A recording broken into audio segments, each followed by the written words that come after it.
Hare Krishna. Hare Krishna. Welcome you all in the Bhagavad Gita class. आज की Bhagavad Gita class में आप सभी का बहुत बहुत स्वागत है। तो हम भगवद गीता का अध्याय 4 चैप्टर पढ़ रहे थे, दिव्य ज्ञान। उसका 10th श्लोक हमें या 9th श्लोक हमें पढ़ना है।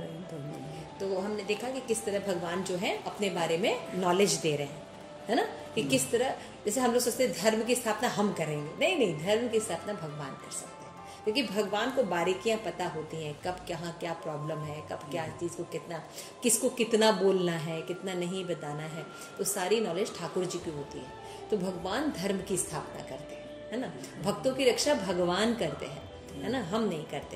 तो आइए अब नेक्स्ट लोग भगवान अपने बारे में और क्या बता रहे हैं हम देखते हैं। तो पहले प्रार्थना कर लेते हैं। नमो विष्णुपादाय कृष्ण प्रेष्ठाय भूतले श्रीमते लोकनाथ स्वामी महाराज इति नामने। नमो विष्णुपादाय कृष्ण प्रेष्ठाय भूतले श्रीमते भक्ति वेदांत स्वामी इति नामने। नमस्ते सारस्वती देवी गौरवाणी प्रचारिणे निर्विशेष शून्यवादी पाश्चात्य देश तारिणे। प्रेम से कहो जय श्री कृष्ण चैतन्य प्रभु नित्यानंदा श्री अद्वैत गदाधरा शिवसती गौर भक्त वृंद। हरे कृष्णा कृष्ण कृष्ण हरे हरे, हरे राम राम राम हरे हरे। ग्रंथराज भगवत गीता की जय। समस्त गौर भक्त वृंद की जय। आप सभी गौर भक्त वृंद की जय। निताई गौर प्रेमानंदी हरे हरे। तो 4.9 जन्म कर्म च मे दिव्यम एवं यवेति तत्वता। है ना, 1 मिनट 4.9 ना 3.9। ओह नहीं अध्याय 4 अच्छा श्लोक का 9 हम फिर से पढ़ते हैं। जन्म कर्म च मे दिव्यम एवं यो वेति तत्वतः वक्ता देहं पुनर्जन्म नैति मामेति सु अर्जुन। हे अर्जुन, जो मेरे अभिर्भाव तथा कर्मों की दिव्य प्रकृति को जानता है, वो इस शरीर को छोड़ने पर इस भौतिक संसार में पुनः जन्म नहीं लेता, अपितु मेरे सनातन धाम को प्राप्त होता है। तात्पर्य श्रील प्रभुपाद के द्वारा, श्रील प्रभुपाद की जय। तो ये जो श्लोक है ये बहुत इम्पोर्टेंट है, और श्रील प्रभुपाद या जो हमारे गुरु महाराज हैं ये इसको बहुत कोट करते हैं। तो ये बहुत ही इम्पोर्टेंट श्लोक है भगवान के बारे में तत्वतः नॉलेज करने का। तो आप बताइए माता जी। छठे श्लोक में तात्पर्य। छठे श्लोक में भगवान के दिव्य ध्यान से उनके अवतरण की व्याख्या हो चुकी है।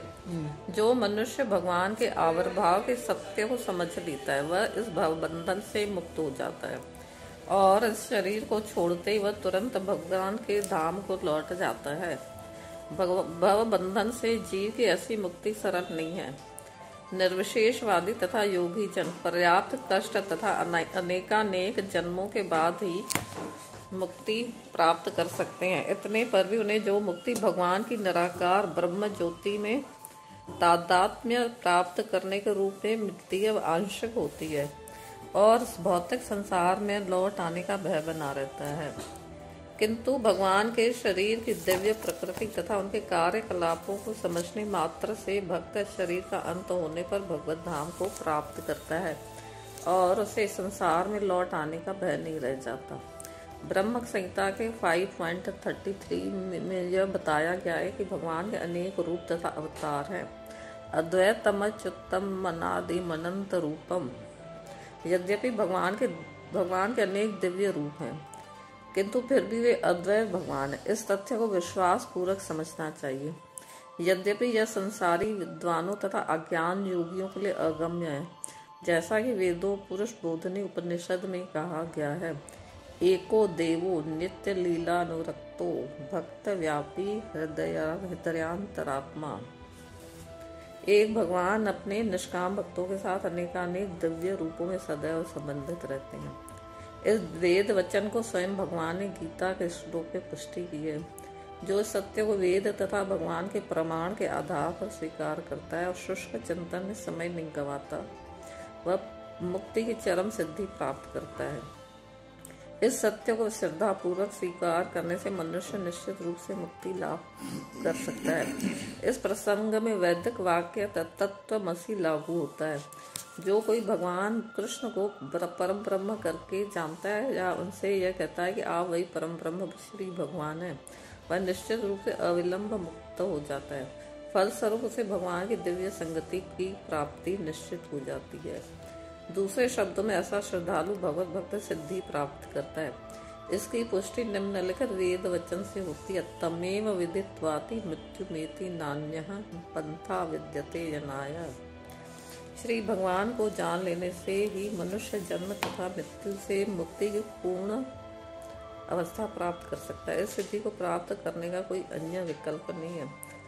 श्वेताश्वतर उपनिषद 3.8 इसका कोई विकल्प नहीं है का अर्थ यही है कि जो श्री कृष्ण को श्री भगवान के रूप में नहीं मानता वह अवश्य ही तमोगुणी है और मधु पात्रों केवल बाहर से चाट कर या भगवत गीता की विद्वता पूर्व संसारी विवेचना करके मोक्ष प्राप्त नहीं कर सकता। ऐसे शुष्क दार्शनिक भौतिक जगत में महत्वपूर्ण भूमिका निभाने वाले हो सकते हैं, किंतु वे मुक्ति के अधिकारी नहीं होते। ऐसे अभिमानी संसारी विद्वानों को भगवत भक्ति के अहेतु की कृपा से की प्रतीक्षा करनी पड़ती है। अतः मनुष्य को चाहिए कि श्रद्धा तथा ज्ञान के साथ कृष्ण भावनामृत का अनुशीलन करें और सिद्धि प्राप्त करने का यही उपाय है। तो जैसे मैंने बताया कि ये श्लोक जो है बहुत इम्पोर्टेंट है। तो इसमें भगवान क्या कह रहे हैं कि जो मेरे आविर्भाव और कर्मों की दिव्य प्रकृति को जान ले, भगवान का जन्म जान जाए और लीलाएं, है ना, उनको तत्वतः जब समझ जाता है व्यक्ति तो क्या करता है कि इस जगत में जब वो शरीर त्यागता है तो पुनः इस जगत में नहीं आता। तो प्रश्न ये उठता है कि भावबंधन से तो हमें मुक्त होना है ना, तो भगवान की लीला जान के हम भावबंधन से कैसे मुक्त हो जाएंगे? भगवान का जन्म जान के या उनके बारे में लीलाओं को जान के हम जन्म से मुक्त कैसे हो जाएंगे? तो इसका बहुत तरह से आचार्यों ने आंसर दिया। उसमें एक है कि जैसे कि भगवान बोलते हैं कि यम यम यापी स्मरण भावम तज्जन्ते कलेवरम तम तमे व्यति कौन्तेय सदा तद्भाव भावित। कि भगवान भगवद गीता में कहते हैं कि भाई मृत्यु के समय जैसा विचार हमारा होता है, जिस तरह से हम सोचते हैं, जिसके बारे में सोचते हैं, हम उसी गंतव्य को जाते हैं, उसी योनि में हमारा जन्म होता है। तो उस सिद्धांत के अनुसार अगर हम भगवान के जन्म को समझें, भगवान के कर्म को याद करें, पास्ट टाइम्स भगवान ने मौखन चोरी की थी, लीला चोरी की थी, कि गोवर्धन लीला की थी, भगवान ने कैसे देखो महाभारत के युग में अर्जुन को बचाया, कैसे भीष्म पितामह के साथ हुआ, ऐसे कई लीलाओं का जब हम स्मरण करते हुए हमारा शरीर त्याग होगा तो हम कहाँ जाएंगे? भगवान के पास जाएंगे, है ना। तो हुआ ना भगवान के बारे में जानने से, है ना। जैसे कि अगर आप भौतिक जगत के किसी भी प्राणी के नॉर्मल लोगों का जन्म और कर्म को ज्यादा देखेंगे तो फिर आप यही बंधन में रहेंगे। लेकिन जब हम भगवान की लीलाओं को देखते हैं तो हम भगवत धाम जाते हैं, है ना। तो यहाँ पे ये बात समझने की है। तो श्रील प्रभुपाद कहते हैं कि दिव्य धाम में अवतरण की व्याख्या कर चुके हैं भगवान। तो भगवान का जन्म कैसा होता है? जैसे इस भौतिक जगत में बच्चा पैदा होता है वैसा नहीं, जबकि भगवान दिखाते हैं, लेकिन भगवान कभी भी ऐसे नहीं पैदा होते नाड़ियों में लिपटे हुए और फिर उनको नाड़ी काटी जाती है, ऐसा नहीं होता। क्या बोलते हैं? भय प्रगट कृपाला दीन दयाला कौशल्या हितकारी, है ना। तो फिर कृष्ण का जन्म कैसे हुआ? जेल में जन्म हुआ, लेकिन कैसे जन्म हुआ? भगवान प्रकट हो गए चतुर्भुज रूप में पूरा देवकी के सामने, है ना। तो हम लोग कभी इस बात पर ध्यान नहीं देते, लेकिन जब हम प्रामाणिक आचार्यों से सुनते हैं तो पता चलता है कि भगवान के माता पिता तो हैं, भगवान जन्म भी लेते हैं, लेकिन भगवान ऐसे जन्म नहीं लेते जैसे कि भौतिक जगत के बच्चे जन्म लेते हैं। कर्मों के अनुसार जन्म नहीं होता भगवान का, भगवान अपनी इच्छा से आते हैं, है ना। और दूसरा, जब भगवान जन्म लेते हैं तो जन्म होते ही वो दिव्य शरीर में रहते हैं, चतुर्भुज रूप में, शंकर चक्र गदा पद्म धारण किए हुए भगवान, सोने का मुकुट धारण किए हुए, श्री वस्त्र झाड़ के, कौस्तुभमणि धारण किए भगवान तेजस्वी रूप में प्रकट होते हैं। ऐसा कोई बच्चा प्रकट होता है ना। तो एक गाना भी है ना कि रोते हुए आते हैं सब, हंसता हुआ जो जाएगा, बोलते हैं ना। तो मतलब ऐसा वो है कौन? हम बातें तो करते हैं फिल्मों में, इधर उधर नाटक में, जहां भी हम कहीं जाते हैं तो क्या कहते हैं? हाँ ऐसा होगा। तो वो व्यक्ति है कौन? वो व्यक्ति कृष्ण है एक्चुअली, कोई फिल्म का हीरो नहीं है, कोई नेता नहीं है, है ना, या कोई क्रिकेटर नहीं है जिनको हम फॉलो करते हैं, अपना मॉडल बनाते हैं, है ना। वो हीरो है कौन? वो हीरो कृष्ण है। जब हम कृष्ण के बारे में सुनते हैं और ये समझते हैं कि भगवान का कभी जन्म नहीं होता, फिर भी भगवान जन्म लेते हैं, भगवान की मृत्यु कभी नहीं होती, लेकिन वो ऐसी लीला करते हैं कि वो दिखता है कि भगवान अभी थे या फिर चले गए, लेकिन भगवान सदैव रहते हैं। तो जो इन तत्वों को जानता है भगवान के बारे में, तो जब उनको भगवान के बारे में कोई ऐसी बात बताई जाती है कि भगवान जो है चोरी करते थे, तुम समझ सकते भगवान चोरी, सब चीज उन्हीं का, तो चोरी कहाँ हुई?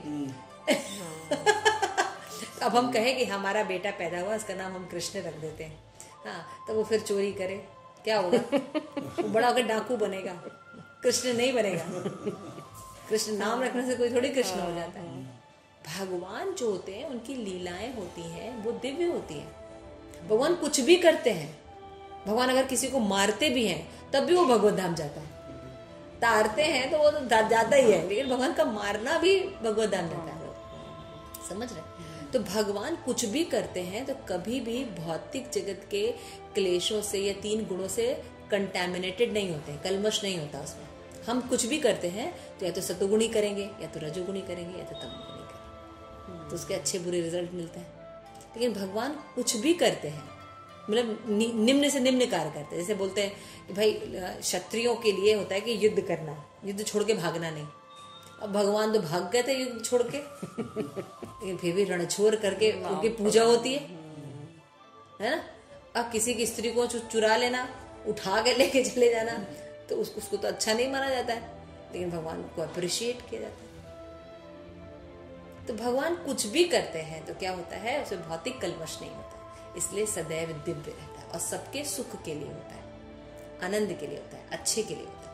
लेकिन हमको उसको नकल नहीं करनी। यहाँ पे इतनी छोटी सी बात है, लेकिन इसको समझना इतना आसान नहीं। इसीलिए जब कोई कुछ कहता है कि जैसे कि शिल प्रभुपाद लिखते हैं पूर्ण प्रश्न पूर्ण उत्तर में, बॉब प्रश्न करता है कि हमने तो सुना है कि बाइबल में जो जीसस क्राइस्ट है, उन्होंने एक जगह मीट खाई थी, है ना, और फिर बोलते हैं दाउ शैल नॉट किल, हमें किसी को मारना नहीं चाहिए, तो लेकिन उन्होंने तो मीट खाई थी। तो शिल प्रभुपाद आंसर क्या देते हैं बॉब को? शिल प्रभुपाद उसको कुछ बहुत तात्विक ज्ञान नहीं देते हैं। शिल प्रभुपाद कहते हैं वो जीसस क्राइस्ट है, भगवान के प्रतिनिधि है, भगवान ने गुरु के रूप में उनको भेजा है, रिप्रेजेंटेटिव के रूप में। वो तुमको भी खा सकते हैं और हमको भी खा सकते हैं, तब भी वो दिव्य रहेंगे, वो कुछ भी कर सकते हैं, क्योंकि वो भगवान के प्रतिनिधि हैं। तो उनको करने के पीछे कुछ मकसद होता है और दिव्यता रहती है। लेकिन हम अगर करते हैं तो हम उनकी नकल नहीं कर सकते। और अगर हम नकल करते हैं, जैसे पॉन्ट्रुप था, उसने क्या किया था, 4 हाथ नकली लगा के रखा था, दुविद नाम का एक बंदर पाल के रखा था, है ना। तो भगवान से युद्ध करने आया तो भगवान अपनी हंसी नहीं रोक पा रहे थे, है ना, चक्र धारण किया हुआ था भगवान। जब भगवान ने अपना सुदर्शन उसकी तरफ फेंका, जब भगवान ने अपना सुदर्शन चक्र उसको मारने के लिए फेंका, तो वो घबरा गया। वो तो असली सुदर्शन चक्र में, नकली सुदर्शन चक्र में, है ना। आज बहुत से पौंडरिक बने घूम रहे हैं, है ना, अपने आप को भगवान ही मानते हैं, सोचते हैं हम ही दान दे सकते हैं, हम ही सबका कल्याण करते हैं, सबके वेल विशर हम ही है बस। अब किसी की वेल विशर, अपना ही मृत्यु के पास खड़े हुए हैं और दूसरों को वेल विशर में क्या करेंगे। श्री प्रभुपाद यहाँ पे कह रहे हैं कि जो मनुष्य भगवान के अभिवार के सत्य को समझ लेता है वो बंधन से मुक्त हो जाता है। अब बात समझ में आ रही है कि जब हम ये समझते हैं कि भगवान का जन्म नहीं होता, भगवान का वो नहीं होता, भगवान सदैव दिव्य स्थिति में रहते हैं, भगवान की लीला सुनने से हम भव बंधन से मुक्त होते हैं, तो वो व्यक्ति क्या हो जाएगा, बंधन मुक्त हो जाएगा। यानी वो अंतर समझ रहा है जीव और भगवान में, है ना, अपने आप को भगवान नहीं समझ रहा है, समझ रहे हैं, सारे तत्व उसके क्लियर हो रहे कि वो भगवान का एक अंश है और भगवान की भक्ति करना उसके लिए सब कुछ है। फिर श्री प्रभुपाद कहते हैं भव बंधन से जीव की ऐसी मुक्ति सरल नहीं है, भगवत धाम जाना इतना सरल नहीं है, भगवान के चीजों को समझना इतना सरल नहीं। जब हम भक्तों के साथ बैठते हैं तब ये लीलाओं का गोहितम रूप हमें पता चलता है कि भगवान सच्चिदानंद हमेशा रहते हैं। भगवान दिखेंगे कि वो छोटा मोटा भौतिक कार्य कर रहे हैं, लेकिन भगवान जो है वो दिव्य रहते हैं। और उनको अगर हम याद करते हैं, जैसे भगवत गीता भगवान ने कर दी, ये श्लोक आप बोल दिया, अगर हम इसको पढ़ते भी हैं तो बंधन मुक्त हो गए ना। लेकिन अभी किसी और फेमस व्यक्ति हैं, उनका हम बुक पढ़ रहे हैं तो हम भगवत बंधन से मुक्त नहीं होंगे, क्योंकि वो भगवान नहीं। समझ गया? तो भगवान ने जब युद्ध लड़े तो भगवान ने अपने ऐश्वर्य के बारे में बताया, अर्जुन को बताया ना, मैं ये हूँ, मैं सुगंध हूँ, है ना, मैं पर्वतों में हिमालय हूँ। जितनी भी अच्छी चीज है, जो भी ऑपुलेंस की, कोई बहुत सुंदर है, कोई मेधावी है, बहुत अच्छा बुद्धिमान है ना, बहुत पैसे वाला है ना, रूपवान है, तो वो सब कौन है? भगवान कहते हैं मैं, मेरा अंश है, ऐश्वर्य का एक कण है वो, है ना, मैं हूँ भगवान कह रहे हैं। फिर अर्जुन ने कहा कि मुझे आपने बोल तो दिया, लेकिन मैं देखूं कैसे? तो भगवान ने विश्व रूप दिखाया भी, उसको आईज दी अर्जुन को और विश्व रूप दिखाया भी। कर सकता है कोई भगवान बने तो कहो भैया ठीक है, आपने कह तो दिया कि हम सबके हृदय में रहते हैं, तो दिखाइए आप कैसे हृदय में रहते हैं, हमको भी दिव्य दृष्टि दे दीजिए। जैसे बहुत से लोग होते कहते हैं कि हाँ अगर भगवान है तो हमको भी दिखाइए।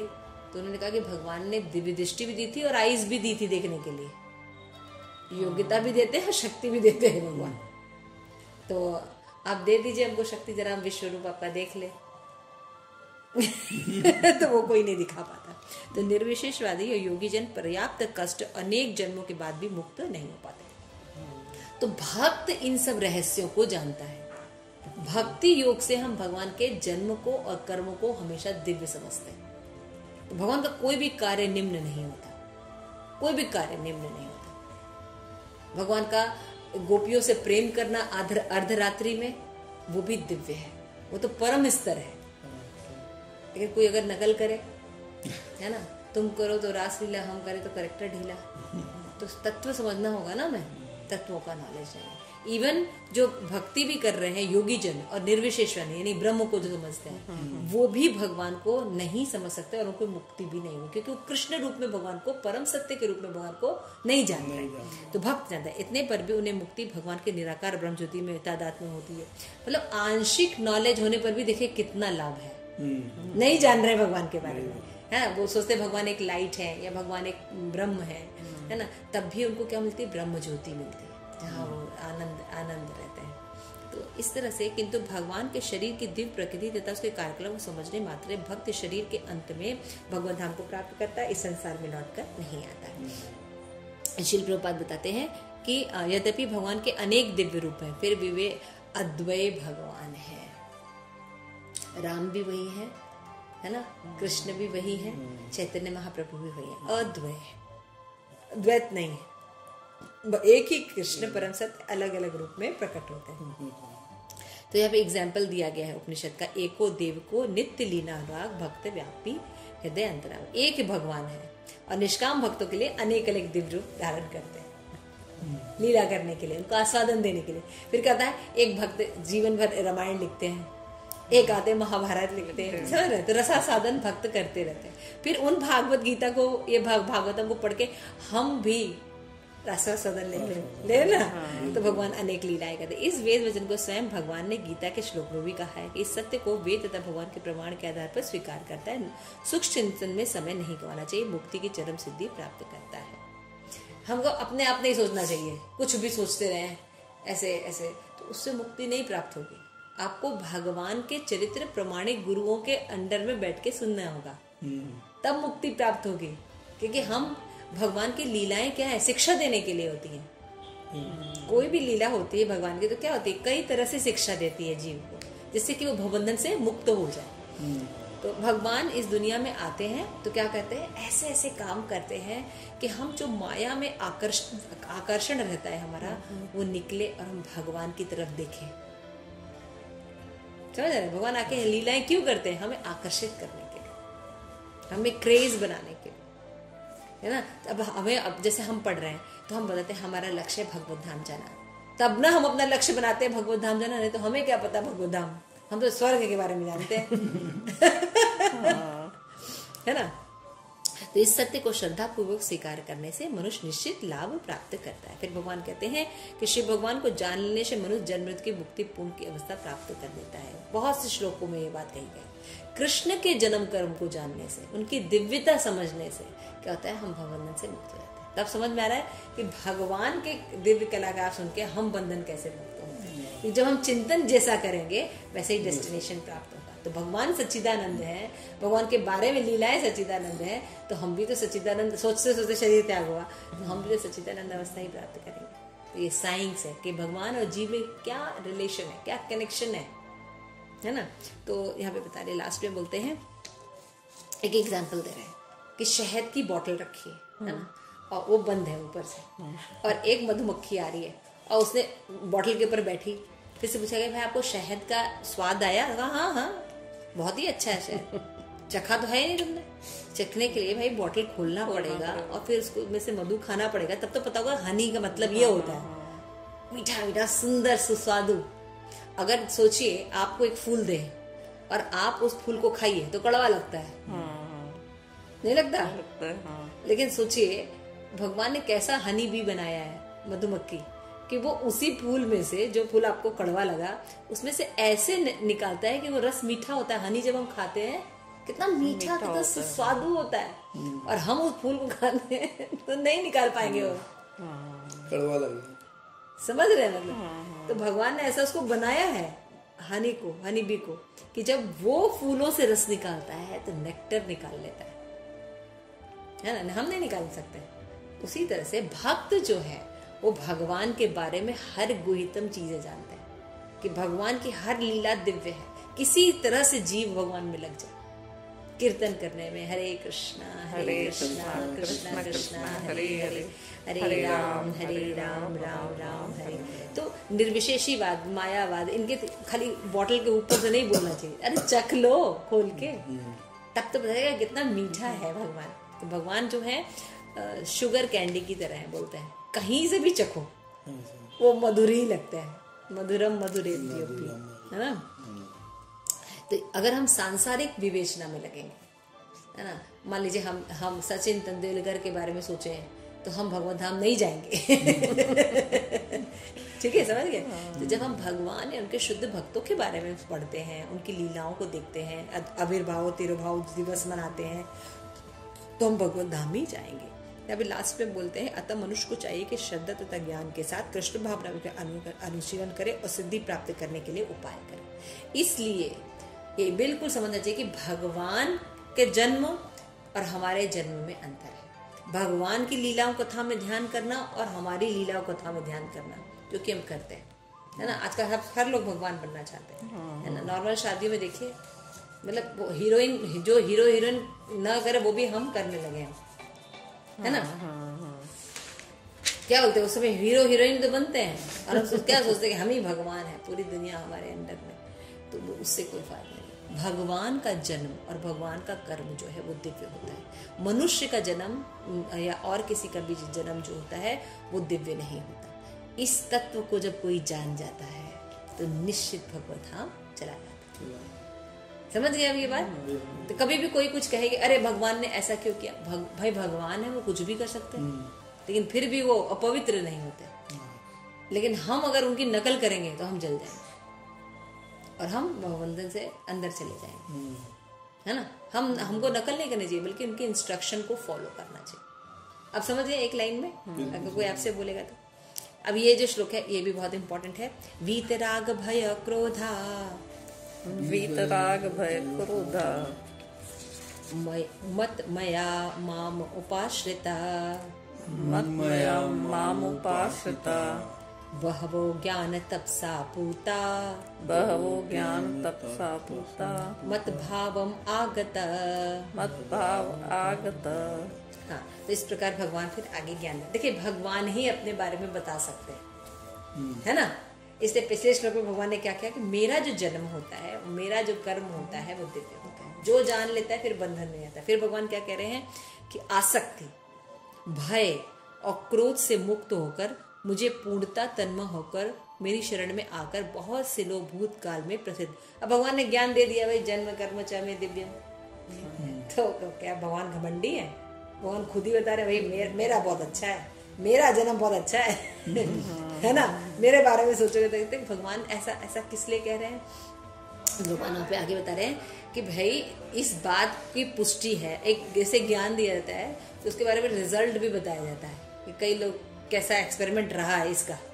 तो बता रहे हैं भगवान कि इस तरह से जिसने भी मेरी भक्ति की है, भय त्याग कर, क्रोध त्याग कर, आसक्ति त्याग कर, है ना, मुझ में मन लगाया, मेरी भक्ति की है, ऐसे पूर्व काल में बहुत से संत हैं, है ना। बहवो ज्ञान तपसा पूता मद भावम आगता, मेरे स्वभाव को प्राप्त किया है, मेरे प्रति दिव्य प्रेम को पहले बहुत से लोगों ने प्राप्त किया है।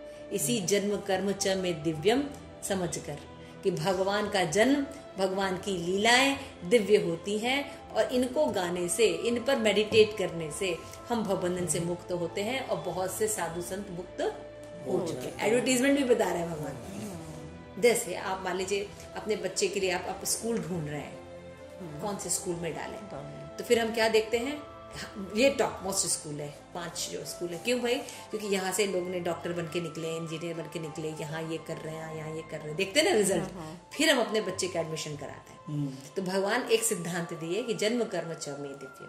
उसके बाद भगवान करे कि जो बड़े बड़े संत हैं, व्यासदेव, नारद, असित, सारे लोग क्या हुए, पूर्व काल में पवित्र हो भी चुके हैं, मतलब तुम भी ऐसा करो, ठीक है ना। तो भगवान कह रहे हैं कि जैसे कि पहले कहा जा चुका है कि विश्व में आसक्त व्यक्ति के लिए परम सत्य के स्वरूप को समझ पाना अत्यंत कठिन है। अगर हम मटेरियल जगत में बहुत ज्यादा आसक्त रहेंगे, इस शरीर से, शरीर के लोगों से ही दिन भर हम रहेंगे और भगवत भक्ति नहीं करेंगे, चैंटिंग नहीं करेंगे, प्रसाद नहीं खाएंगे, तो वो लोग कभी भी भक्ति को समझ नहीं सकते। सामान्यतः जो लोग देहात्म बुद्धि में आसक्त होते हैं, भौतिकतावादी में इतने लीन रहते हैं कि उनके लिए समझ पाना असंभव है कि परमात्मा व्यक्ति भी हो सकता है। वो भगवान को व्यक्ति नहीं समझते, है ना। वीत राग भय होता है उनको। क्यों नहीं सोचते? क्योंकि सोचते हैं कि अगर हम भगवान को व्यक्ति समझेंगे तो जैसे शरीर में हम भुगत रहे हैं, वैसे भगवान को मानते ही हम वो सारी चीजें फिर से उनके लिए भी भुगतनी पड़ेगी। उनको ये नहीं पता होता कि भगवान का शरीर जो है सच्चिदानंद होता है, उनमें जन्म मृत्यु नहीं होती है, हमारे में जन्म मृत्यु होती है। तो जैसे शरीर का भाव आते ही हमें डर लगता है ना, अरे हम फिर से जन्म लेना पड़ेगा, भगवान को भी ऐसा ही करना पड़ेगा सारा कुछ तो ऐसे भौतिकतावादी इतनी कल्पना भी नहीं कर सकते कि भगवान का सच्चिदानंद शरीर होता है। भौतिकतावादी धारणा के अनुसार शरीर क्या है, नाशवान है, अज्ञान है और अत्यंत दुखमय है। ऐसा ही है ना, दोबारा शरीर लेने की बात होती है तो हमको भय लगता है ना, अरे फिर से फिर से ऐसे भोग भोगना पड़ेगा, इतना दुख होना पड़ेगा। तो भगवान शरीर लेंगे तो वो भी दुखी ही रहेंगे, है ना। एक पत्नी, जैसे लोग कहते हैं ना, एक पत्नी वाला तो इतना दुखी रहता है तो 16,000 18 क्या हालत है। तो भगवान 16,000 नहीं, पूरी दुनिया को संभाल सकते हैं और कोई प्रॉब्लम नहीं होती। हाँ, और जब भी महाभारत में जो वर्णन भी है कि भगवान ने जो विवाह किए, एक कंप्लेन नहीं था, नहीं किसी भी वाइफ का एक कंप्लेन नहीं था। इस तरह से भगवान पालन करते, तो आप भी उस तरह पालन करके दिखाइए, 2 बीवियों को भी पालन करके दिखाइए, है ना, कंप्लेन ना रहे उनकी। ऐसा नहीं होता है, भगवान कर सकते हैं, जीव नहीं कर सकता। लेकिन हमें ये अकल नहीं होती है, हम सोचते हैं जैसा हमारा शरीर भौतिक है, दुखों से भरा हुआ, ऐसे भगवान का भी है। इसलिए हम क्या कहते हैं, नहीं नहीं, भगवान तो बहुत अच्छा इंसान होना चाहिए, बड़ा होना चाहिए, उसका शरीर ही नहीं होता है। सच्चिदानंद कॉन्सेप्ट ही नहीं है उनका। जन्म बोले ना, भगवान ने कहा ना जन्म, तो भगवान का जन्म होता है, लेकिन भगवान तब भी दिव्य रहते हैं, क्योंकि भगवान हमारे तरह जन्म नहीं लेते हैं। जरा ध्यान से देखना पड़ेगा हमें, तो देखेंगे नहीं, भगवान के प्रसव की जब जन्म की बात की गई तो उन्होंने देखा प्रकट हुए हैं भगवान पूरे कपड़े वपड़े पहन के अब पैदा होते ही ज्ञान दे रहे हैं देवकी को तो ये सब समझ आया। अतः लोगों को भगवान के साकार रूप के विषय में बताया जाता है तो उनके मन में शरीर की धारणा बनी रहती है। जैसे भौतिकता वाले पुरुष के लिए विराट भौतिक जगत का स्वरूप ही परम तत्व है, फलस्वरूप वे परमेश्वर को निराकार मानते हैं और भौतिकता में इतने तल्लीन रहते हैं कि भौतिक पदार्थ से मुक्ति के बाद भी अपना स्वरूप बनाए रखने के में डरते हैं। शरीर से इतना दुख मिला रहता है जीवन भर कि उनको कहते हैं अगर हम मुक्त हो जाएंगे तो क्या फिर से शरीर मिलेगा हमको? तो मतलब वो यही मुक्ति के बाद उनको दिव्य शरीर मिलेगा, ये नॉलेज नहीं है। तो वो क्या सोचते हैं, ओ फिर से वही दुख शरीर, मतलब फिर से यही सब दुख देखना पड़ेगा जो यहाँ पे देखना पड़ेगा, धन कमाना, वो करना, मतलब वही सोचते। इसलिए शरीर का कॉन्सेप्ट ही वो हटा देते हैं, ठीक है ना। वो शरीर का कॉन्सेप्ट ही निराकार मानते हैं। ये रीजन होता है, उनको भय लगता है और उनको डर रहता है कि मतलब यही दुख मिलेगा। तो जब उन्हें यह बताया जाता है कि आध्यात्मिक जीवन में व्यक्तिगत तथा साकार होता है तो पुनः व्यक्ति बनने से भयभीत हो उठते हैं। अभी शरीर मिला, इतना दुख देखा, फिर शरीर मिलेगा, मेरी मुक्ति के बाद भी चैन नहीं है। तो वो ये नहीं समझ पाते कि मुक्ति के बाद जो कही जा रही है भगवत धाम जाने की जो बात कही, वहां पे जो शरीर मिलता है वो सच्चिदानंद होता है, उसमें जन्म मृत्यु जरा व्याधि नहीं होती है। समझ में आ रहा है? ऐसा शरीर मिलता है, लेकिन वे सब नॉलेज नहीं होता। फलतः वो निराकार शून्य में तदाकार होना पसंद करते हैं। कह रहे हम शून्य में जाके मिल जाएंगे, हमको शरीर नहीं चाहिए, क्योंकि ये शरीर से तो बहुत दुख हुआ, इसलिए उनको होता है। इसलिए वीत राग भय क्रोधा, आसक्ति भय और क्रोध से मुक्त होकर, तो अभी भय किस चीज का है कि दोबारा शरीर प्राप्त होगा, इसलिए भगवान को निराकार मानते हैं लोग। ये बहुत इंपॉर्टेंट श्लोक है। यहाँ पे बताया गया सामान्यतः वे जीवों की तुलना समुद्र के बुलबुले से कहते हैं, और कहते हैं कि समुद्र की बूंद है, समुद्र से उठाइए एक बूंद, समुद्र में डाल दीजिए, वो तो लीन हो गई, दोनों में अंतर कहाँ रहा? उसी तरह भगवान समुद्र है, हम बूंद हैं, लेकिन जब हम मिल जाते हैं तो हम भी भगवान बन जाते हैं। उनको कौन बताए कि कोई भगवान बन ही नहीं सकता। भगवान क्या बोले, जन्म कर्म च मे दिव्यम, न कोई भगवान बन सकता है न उनके समान हो सकता है ना। ये दिव्य ज्ञान है भगवान के बारे में। ये नॉलेज होता ही नहीं है। इसके अतिरिक्त ऐसे बहुत से मनुष्य जो आध्यात्मिक जीवन में तनिक भी नहीं समझ पाते, अनेक वाद और दार्शनिक तर्क में परेशान रहते हैं। फिर क्या होता है, वो उससे ऊब जाते हैं और क्रुद्ध हो जाते हैं। यहाँ सुनते हैं, वहां सुनते हैं, वहां सुनते, मतलब हनुमान जी लंका लांग जाएंगे न? ऐसा कभी हो सकता है? बढ़ा चढ़ा के लिखा हो रहा। समुद्र में पुल बना देंगे पत्थर फेंक के, तत्वतः नॉलेज नहीं है ना कि 8 प्रकार की सिद्धियां भी होती हैं इस जगत में। हनुमान जी तो छोड़ दीजिए, अभी भी बहुत से ऐसे ऋषिगण हैं, ऐसे लोग हैं जिनको सिद्धियां प्राप्त हैं। वो हवा में उड़ सकते हैं, मन की बात जान सकते हैं, आपको वशीकरण कर सकते हैं, पानी पर चल सकते हैं, है ना। इतने ठंड में, बर्फ में वो आराम से रह लेते बिना कपड़ों के, सिद्धि प्राप्त है। 8 प्रकार की सिद्धियां होती हैं। तो जब नॉर्मल व्यक्ति इतना काम कर सकता है तो हनुमान जी सिद्धि प्राप्त करके लंका लांग गए, उसमें कौन सी बड़ी बात है?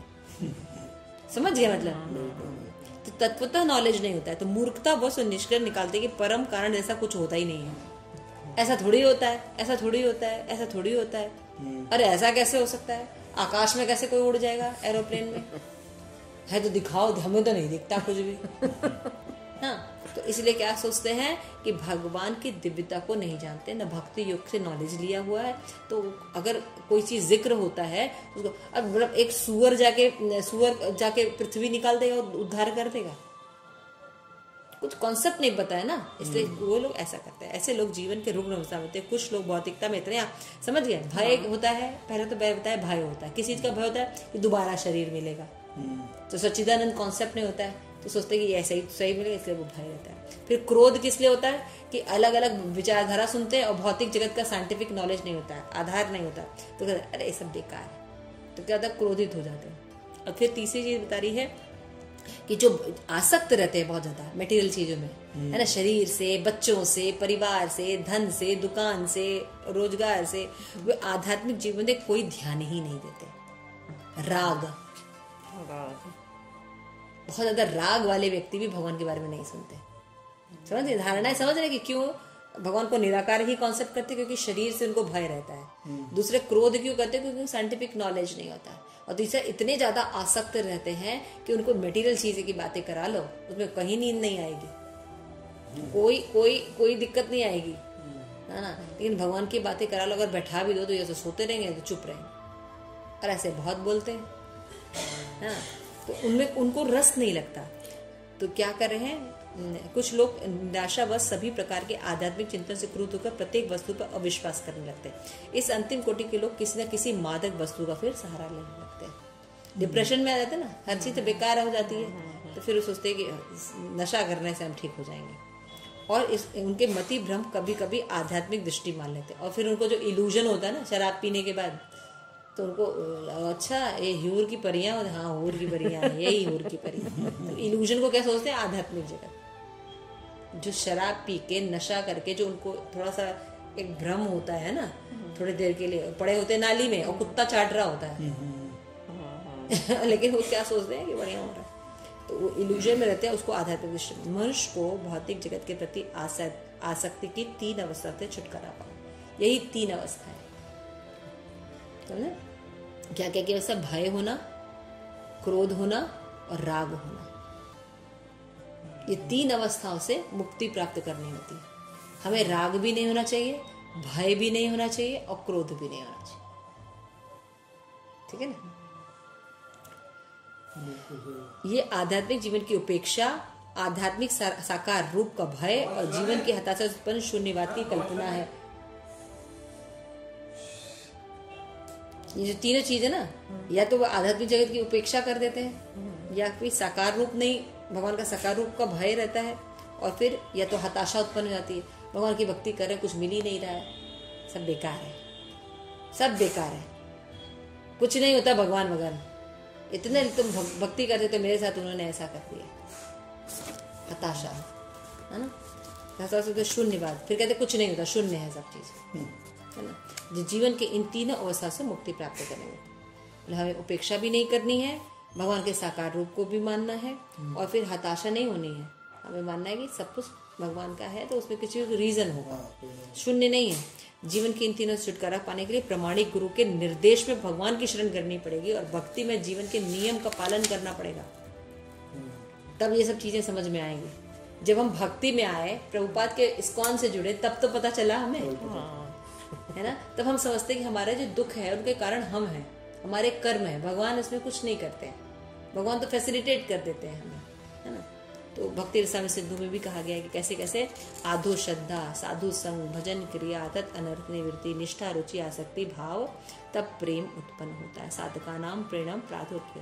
ये प्रारंभ में क्या, अब इसको साइंटिफिकली समझा रहे कि श्रद्धा का मतलब क्या होता है। भक्ति में जब आएंगे तो स्टेप वाइज प्रोग्रेस होगा। कैसे? पहले आत्म साक्षात्कार की इच्छा होनी चाहिए थोड़ी बहुत, मैं कौन हूँ, भगवान कौन है, मुझे इतना दुख क्यों मिल रहा है ना, भगवान के साथ मेरा क्या संबंध है, प्रकृति के साथ मेरा संबंध क्या है, मैं तो इतना अच्छा इंसान हूँ, फिर मुझे इतना सभी लोग धोखा कैसे देते हैं। जिज्ञासा, ब्रह्म, ये सब ब्रह्म जिज्ञासा के क्वेश्चन है। तो पहले कुछ जिज्ञासा होनी चाहिए। फिर कहते हैं मनुष्य ऐसे व्यक्तियों की संगति करने का प्रयास करता है जो आध्यात्म में उठे हुए हैं। समझ गए? पहले जिज्ञासा होगी, फिर वो साधु संग करेगा, फिर होगा दीक्षा हो लेगा, फिर गुरु के आज्ञा अनुसार भक्तियों का पालन करेंगे। गुरु बोलेंगे भाई नाम ये लो, हरे कृष्ण महामंत्र, और नाम 10 नाम से बचते हुए जप करो, 4 नियम का पालन करो, ये बोलते हैं ना गुरु। तो भक्ति योग प्रारंभ करेगा। इसके बाद सदगुरु के निर्देश में भक्ति करके वह समस्त भौतिक आसक्ति से मुक्त हो जाता है। धीरे धीरे भौतिक जगत खराब लगने लगता है, सच्चाई दिखने लगती है, सब कुछ, है ना। उसके आत्म साक्ष्य में स्थिर आती है और श्री भगवान कृष्ण के लिए श्रवण करने में रुचि होती है। धीरे धीरे, पहले बिल्कुल रुचि नहीं होती है, अब हम घंटों घंटों कीर्तन करते हैं, घंटों घंटों भगवत गीता करते हैं, है ना। जो भाव भगवत प्रेम के प्रथम सोपान में परिपक्व होता है, मतलब यही श्रद्धा है। ये पहले अवस्था क्या होती है? इसी को श्रद्धा कहते हैं। श्रद्धा होती है, फिर साधु संग करते हैं, फिर भजन करते हैं, फिर उसके बाद कहते हैं हमारे अनर्थ जो है वो हटते हैं, काम, क्रोध, लोभ, ये सब जो चीजें हैं, है ना, फालतू चीजों से अनर्थ निकलती है। तो कहते हैं भगवान में निष्ठा आती है, फिर रुचि होती है भगवान में, है ना। फिर उसके बाद हमारी आसक्ति होती है, फिर भाव और फिर प्रेम की अवस्था आती है। ये स्टेप है। इसके बाद कहते हैं प्रेम अवस्था में भक्त भगवान के दिव्य प्रेम में निरंतर लगा रहता है। जब लास्ट स्टेज जो प्रेम हम जब प्राप्त होता है तो व्यक्ति बस भगवान के बारे में ही करता रहता है, सब कुछ, नहाना, धोना, उठना, बैठना, सब जो कुछ होता है भगवान के पास ही होता है। अतः भक्त की मंत्र विधि से प्रामाणिक गुरु के निर्देशन में सर्वोच्च अवस्था प्राप्त की जा सकती है। समस्त भौतिक आसक्ति व्यक्ति आध्यात्मिक स्वरूप के भय शून्यवाद में उत्पन्न हताशा से मुक्त हो जाता है, जो मनुष्य को अंत में भगवान के धाम की प्राप्ति करता है। भगवान नॉलेज दे रहे हैं कि वीत मतलब तुम क्या करो, अर्जुन ये समझने की करो, मुक्त हो। वीत माने मुक्त हो। किससे किससे मुक्त होना है? राग, भय और क्रोध, 3 चीजों से। इन 3 चीजों से मुक्त हो। ये कैसे कर, ये तीनों चीज अपने आप मुक्त हो जाती है जैसे ही भक्ति करते हैं, है ना। क्रोध नहीं आता, क्रोध हमारा नहीं होता। दूसरा, भय नहीं लगता। हमें पता है कि हम तो आत्मा है, शरीर, ये शरीर त्याग होगा लेकिन हमारा नाश नहीं होता, है ना। हम सच्चिदानंद के अंश हैं। अगर भगवान की भक्ति करेंगे तो हम सच्चिदानंद डेस्टिनेशन प्राप्त कर लेंगे। भगवान का सच्चिदानंद स्वरूप होता है, समझ रहे? तो भय नहीं रहता और फिर क्रोध नहीं होता। हम ये बात पढ़ते हैं तो हमको साइंटिफिक रीजन पता चलते हैं, जैसे मैंने अभी आपको बताया कुछ उदाहरण हनुमान के उदाहरण। तो इस तरह से रीजन हमें पता नहीं, इसलिए क्या अब पहले श्लोक पर आइए। भगवान क्या करे? जन्म। भगवान के जन्म के बारे में नॉलेज होता है, तत्वता। तो फिर जब कोई बात बताई जाती है तो भ्रम नहीं होता। कोई भी लीला बताई जाती है तो भ्रम नहीं होता, नहीं होगा। कि भगवान गोपियों के साथ कुछ भी करते हैं तब भी वो पवित्र रहते हैं, ये समझना पड़ेगा। लेकिन इंसान, हम मटेरियल जगत के लोग कुछ करते तो कंटामिनेटेड रहेंगे। जैसे भगवान, मैंने बताया कि चोरी करते तो उनको कोई दंड नहीं होता, क्योंकि भगवान का ही सब है, वो तो लीला कर रहे हैं। भगवान जब चोरी करते तो हर गोपी सोचती कि मेरे घर आके चोरी करे। अभी कोई चोर जो है आगे चोरी करे हमारे, तो कोई चाहता है? ये सब समझना पड़ेगा। तो इसलिए भगवान अर्जुन से कह रहे हैं कि अर्जुन, मेरे इस ज्ञान को समझो। और बहुत से लोगों ने वीत, राग, भय, क्रोधा मुक्त होकर भक्ति की है और भगवत धाम प्राप्त भी किया। एग्जाम्पल भी दे दिए। तो ये दोनों श्लोक बहुत इंपॉर्टेंट है। आगे जब आप श्रीमद् भागवतम पढ़ेंगे और आगे जब चैतन्य चरितामृत पढ़ेंगे जब, तो आपको ये सिद्धांत पता होना चाहिए कि भगवान की भक्ति कैसे करनी। खाली भक्ति नहीं करनी है, हमें राग से मुक्त होना है, भय से मुक्त होना है, क्रोध से मुक्त होना, ऐसी भक्ति करना। तो ऐसी भक्ति कब होती है? जो हम 10 नाम अपराध से बचते हैं। 10वां नाम अपराध क्या है? जो मतलब भगवान का जो आखिरी के तो मेरे को पता है। बोलिए, 10वां नाम अपराध। जो भौतिक आसक्ति रखते हैं, जो लोग भगवान की भक्ति कर रहे हैं लेकिन फिर भी भौतिक आसक्ति बनाए रखते हैं, ये अपराध है। सुना है ना? 10वां अपराध है कि हम भगवान की इतनी महिमा सुन रहे हैं, इतने बात सुन रहे हैं, फिर भी हम यहीं पे लगे रहना चाहते हैं। फिर भी भगवान की भक्ति करने के लिए, माला करने के लिए बस टाइम नहीं है। हम प्रायोरिटी नहीं दे रहे हैं भक्ति को। एक घर में नियम नहीं बना रहे कि भाई ठीक है आप अपनी जगह, लेकिन हम अपना 5 बजे उठ के 5 से 6, 7 बजे तक अपनी जपा करेंगे। कोई गेस्ट भी आए तब भी हम अपना सुबह का नियम बनाया है। सुबह एक बार जप कर लो, फिर दिन भर में कुछ भी करते रहो, कोई दिक्कत नहीं, तब हम और भी काम कर सकते हैं। कृष्णा के चरणों में प्रीति शीघ्रति शीघ्र प्राप्त हो, जो मनुष्य जीवन का यही परम लक्ष्य है। यस, मनुष्य जीवन का शीघ्रति शीघ्र कब प्राप्त होगी? जब हम भौतिक आसक्ति नहीं रखेंगे, महिमा सुनेंगे और भगवान में मन लगाएंगे। ऐसा कैसे होता है? जब हम ऐसे भक्तों का एसोसिएशन करेंगे जिनको भगवान से प्रेम है ना, प्रभुपाद से, गुरुजनों से जब हम प्रेम करेंगे, तब क्या करेंगे? हम ये समझेंगे कि ठीक है, हम जो भी मान लीजिए घर के लोग नहीं भी भक्त है, तब भी हमें एक ऐसा नियम बनाना चाहिए कि थोड़ा हम पहले उठे, सबके उठने से 1 घंटा पहले उठे, है ना, और 1.5-2 घंटे में अपनी माला कंप्लीट करें। समझा ना? जब हम उसको इम्पोर्टेंट देंगे तब तो नहीं। अब हम रात में 12 बजे सो रहे, मत करो ना ये फालतू काम। आपको नियम अपना बनाना पड़ता है, क्या सही है क्या गलत। कभी कभी कुछ अगर रात को जल्दी सोए तो फिर आराम से, जैसे अभी आप लोग मेरे ख्याल से ठीक है, तो आज ही से नियम बनाएंगे, आज जल्दी हम सोएंगे, कल सुबह हम जल्दी उठेंगे, हम अपनी सुबह माला कंप्लीट कर लिया करेंगे। दोनों लोग बैठ के एक दूसरे को एसोसिएशन देके भगवान की माला कंप्लीट कीजिए, क्या दिक्कत है? बाद में झाड़ू पोछा लगे, बाद में सब कुछ हो, बाद में सब कुछ करें। जपा टॉक गुरु महाराज का सुनना शुरू कीजिए। भगवान महाराज 5:30 बजे जपा शुरू करते, तो आप लोग थोड़ा जल्दी उठिए, घर में कम से कम 4:30 बजे तक, 5 बजे तक उठ जाइए, स्नान करके अपना जप करने बैठ जाइए। आपकी 7 बजे तक माला हो जाएगी महाराज के साथ, नहीं हो जाएगी? फिर उसके बाद आराम से बैठ के जपा टॉक, बढ़िया जपा टॉक सुनिए। कल का, आज का जपा टॉक बहुत अच्छा था। लाल गोविंद महाराज आए थे, और लाल गोविंद प्रभु जी आए थे। तो फिर अभी कल भी वो बता रहे हैं, जपटक सुनिए, वो बेस्ट एसोसिएशन है। कहीं भी रहिए, कुछ भी करिए, अपना जपटक सुनिए, उसको मिस मत कीजिए। मतलब 5 बजे आप माला करने बैठ जाइए, मतलब मिनिमम बताए, इधर की तरफ बताए। कोशिश तो करनी चाहिए कि 4 बजे हम उठ के, लेकिन अगर नहीं उठा जा रहा है तो 5 बजे से शुरू करें, उसको धीरे धीरे 4:30 लाना चाहिए। कि हम मंगला आरती जा नहीं पा रहे हैं, लेकिन नियम तो बनाए, आलस मत करिए, इस शरीर का कभी भी त्याग हो जाए। ठीक है। हरे कृष्णा। श्री प्रभुपाद की जय। आप सभी को और भक्त की जय। निताई गौर परमानंद।